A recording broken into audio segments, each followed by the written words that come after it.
Welcome to Bite at a Time Books, where we read you your favorite classics one bite at a time. My name is Bree Carlile, and I love to read, and wanted to share my passion with listeners like you. Be sure to follow the show on your favorite podcast platforms so you get all the new episodes. Or you can follow the show on YouTube, where we have playlists for all the stories. You can find us on all the social medias at Bite at a Time Books, or on our website, biteatatimebooks.com, where you can also sign up for our newsletter for more information on what we're reading and what's coming next for the podcasts. We're part of the Bite at a Time Books Productions Network. If you'd also like to hear what inspired your favorite classic author to write their novels, and what was going on in the world at the time, check out the Bite at a Time Books Behind the Story podcast, Tuesdays, wherever you listen to podcasts. Today we'll be continuing The Return of Sherlock Holmes by Arthur Conan Doyle. The Adventure of Black Peter. Bite 2. The young inspector winced at my companion's ironical comments. I was a fool not to call you in at the time, Mr. Holmes. However, that's past praying for now. Yes, there were several objects in the room which called for special attention. One was the harpoon with which the deed was committed. It had been snatched down from a rack on the wall. 2 others remained there, and there was a vacant place for the third. On the stock was engraved SSC Unicorn Dundee. This seemed to establish that the crime had been done in a moment of fury, and that the murderer had seized the first weapon which came in his way. The fact that the crime was committed at 2 a.m, and yet Peter Carey was fully dressed, suggested that he had an appointment with the murderer, which is borne out by the fact that a bottle of rum and 2 dirty glasses stood upon the table. Yes, said Holmes. I think that both inferences are permissible. Was there any other spirit but rum in the room? Yes, there was a tantalus containing brandy and whiskey on the sea chest. It is of no importance to us, however, since the decanters were full, and it had therefore not been used. For all that, its presence has some significance, said Holmes. However, let us hear some more about the objects which do seem to you to bear upon the case. There was this tobacco pouch upon the table. What part of the table? It lay in the middle. It was of coarse sealskin, a straight-haired skin with a leather thong to bind it. Inside was PC on the flap. There was half an ounce of strong ship's tobacco in it. Excellent. What more? Stanley Hopkins drew from his pocket a drab-covered notebook. The outside was rough and worn, the leaves discolored. On the first page were written the initials JHN and the date 1883. Holmes laid it on the table and examined it in his minute way, while Hopkins and I gazed over each other. On the second page were the printed letters CPR, and then came several sheets of numbers.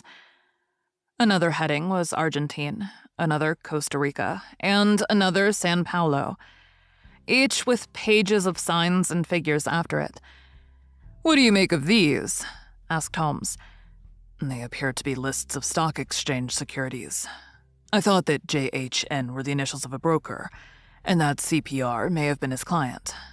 "Try Canadian Pacific Railway," said Holmes. Stanley Hopkins swore between his teeth and struck his thigh with his clenched hand. "What a fool I have been," he cried. "Of course, it is as you say. Then JHN are the only initials we have to solve. I have already examined the old stock exchange lists, and I can find no one in 1883, either in the house or among the outside brokers, whose initials correspond with these. Yet I feel that the clue is the most important one that I hold. You will admit, Mr. Holmes, that there is a possibility that these initials are those of the second person who was present. In other words, of the murderer. I would also urge that the introduction into the case of a document relating to large masses of valuable securities gives us for the first time some indication of a motive for the crime." Sherlock Holmes's face showed that he was thoroughly taken aback by this new development. "I must admit both your points," said he. "I confess that this notebook, which did not appear at the inquest, modifies any views which I may have formed. I had come to a theory of the crime in which I can find no place for this. Have you endeavored to trace any of the securities here mentioned?" "Inquiries are now being made at the offices. But I fear that the complete register of the stockholders of these South American concerns is in South America, and that some weeks must elapse before we can trace the shares." Holmes had been examining the cover of the notebook with his magnifying lens. "Surely there is some discoloration here," said he. "Yes, sir, it is a blood stain. I told you that I picked the book off the floor." "Was the blood stain above or below?" "On the side next to the boards."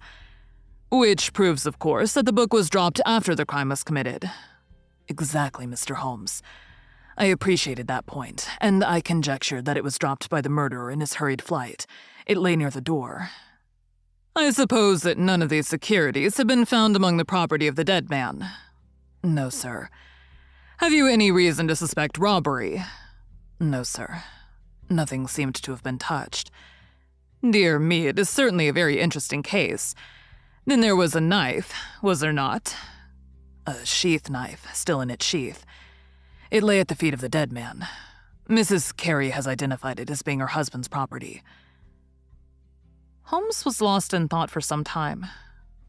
"Well," said he at last, "I suppose I shall have to come out and have a look at it." Stanley Hopkins gave a cry of joy. "Thank you, sir. That will indeed be a weight off my mind." Holmes shook his finger at the inspector. "It would have been an easier task a week ago," said he. "But even now my visit may not be entirely fruitless. Watson, if you can spare the time, I should be very glad of your company. If you will call a four-wheeler, Hopkins, we shall be ready to start for Forest Row in a quarter of an hour."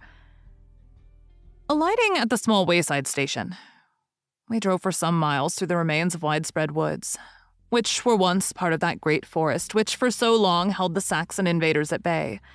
The impenetrable Weald, for 60 years the bulwark of Britain. Vast sections of it have been cleared, for this is the seat of the first ironworks of the country, and the trees have been felled to smelt the ore. Now, the richer fields of the north have absorbed the trade, and nothing save these ravaged groves and great scars in the earth show the work of the past. Here, in a clearing upon the green slope of a hill, stood a long, low stone house, approached by a curving drive running through the fields. Nearer the road, and surrounded on three sides by bushes, was a small outhouse, one window and the door facing in our direction. It was the scene of the murder. Stanley Hopkins led us first to the house, where he introduced us to a haggard, gray-haired woman, the widow of the murdered man, whose gaunt and deep-lined face, with the furtive look of terror in the depths of her red-rimmed eyes, told of the years of hardship and ill usage which she had endured.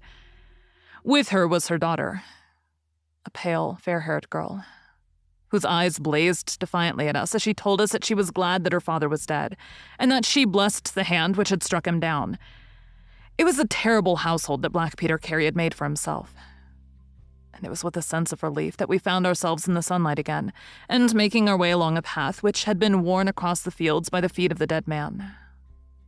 The outhouse was the simplest of dwellings, wooden-walled, shingle-roofed, one window beside the door and one on the farther side. Stanley Hopkins drew the key from his pocket and had stooped to the lock, when he paused, with a look of attention and surprise upon his face. "Someone has been tampering with it," he said. There could be no doubt of the fact. The woodwork was cut, and the scratches showed white through the paint, as if they had been that instant done. Holmes had been examining the window. "Someone has tried to force this also. Whoever it was has failed to make his way in. He must have been a very poor burglar." "This is a most extraordinary thing," said the inspector. "I could swear that these marks were not here yesterday evening." "Some curious person from the village, perhaps?" I suggested. "Very unlikely. Few of them would dare to set foot in the grounds, far less try to force their way into the cabin. What do you think of it, Mr. Holmes?" "I think that fortune is very kind to us." "You mean that the person will come again?" "It is very probable. He came expecting to find the door open. He tried to get in with the blade of a very small penknife. He could not manage it. What would he do?" "Come again next night with a more useful tool." "So I should say. It will be our fault if we are not there to receive him. Meanwhile, let me see the inside of the cabin." The traces of the tragedy had been removed. but the furniture within the little room still stood as it had been on the night of the crime. For 2 hours, with most intense concentration, Holmes examined every object in turn. But his face showed that his quest was not a successful one. Once only he paused in his patient investigation. "Have you taken anything off this shelf, Hopkins?" "No, I've moved nothing." "Something has been taken. There is less dust in this corner of the shelf than elsewhere. It may have been a book lying on its side. It may have been a box. Well, I can do nothing more. Let us walk in these beautiful woods, Watson, and give a few hours to the birds and the flowers. We shall meet you here later, Hopkins, and see if we can come to closer quarters with the gentleman who has paid this visit in the night." It was past 11 o'clock when we formed our little ambuscade. Hopkins was for leaving the door of the hut open, but Holmes was of the opinion that this would rouse the suspicions of the stranger. The lock was a perfectly simple one, and only a strong blade was needed to push it back. Holmes also suggested that we should wait, not inside the hut, but outside it, among the bushes which grew round the farther window.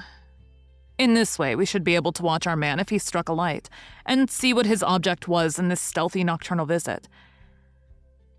It was a long and melancholy vigil, and yet brought with it something of the thrill which the hunter feels when he lies beside the water pool and waits for the coming of the thirsty beast of prey. What savage creature was it which might steal upon us out of the darkness? Was it a fierce tiger of crime, which could only be taken fighting hard with flashing fang and claw? Or would it prove to be some skulking jackal, dangerous only to the weak and unguarded? In absolute silence, we crouched amongst the bushes, waiting for whatever might come. At first, the steps of a few belated villagers, or the sound of voices from the village, lightened our vigil. But one by one, these interruptions died away, and an absolute stillness fell upon us, save for the chimes of the distant church, which told us of all the progress of the night, and for the rustle and whisper of a fine rain falling amid the foliage which roofed us in. 2:30 had chimed, and it was the darkest hour which precedes the dawn, when we all started as a low but sharp click came from the direction of the gate. Someone had entered the drive. Again, there was a long silence, and I had begun to fear that it was a false alarm, when a stealthy step was heard upon the other side of the hut, and a moment later a metallic scraping and clinking. The man was trying to force the lock. This time his skill was greater, or his tool was better, for there was a sudden snap and the creak of the hinges. Then a match was struck, and next instant the steady light from a candle filled the interior of the hut. Through the gauze curtain, our eyes were all riveted upon the scene within. Thank you for joining Bite at a Time Books today, while we read a bite of one of your favorite classics. Again, my name is Bree Carlile, and I hope you join us tomorrow for the next bite of The Return of Sherlock Holmes.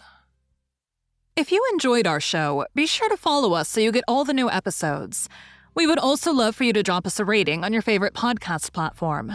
You can catch us on all the social medias at Bite at a Time Books, or check out our website, biteatatimebooks.com, where you can sign up for our newsletter. Our show is part of the Bite at a Time Books Productions Network. If you would also like to hear about the authors who write the books we read on the show, check out the Bite at a Time Books Behind the Story podcast, wherever you listen to podcasts, or on biteatatimebooksbehindthestory.com.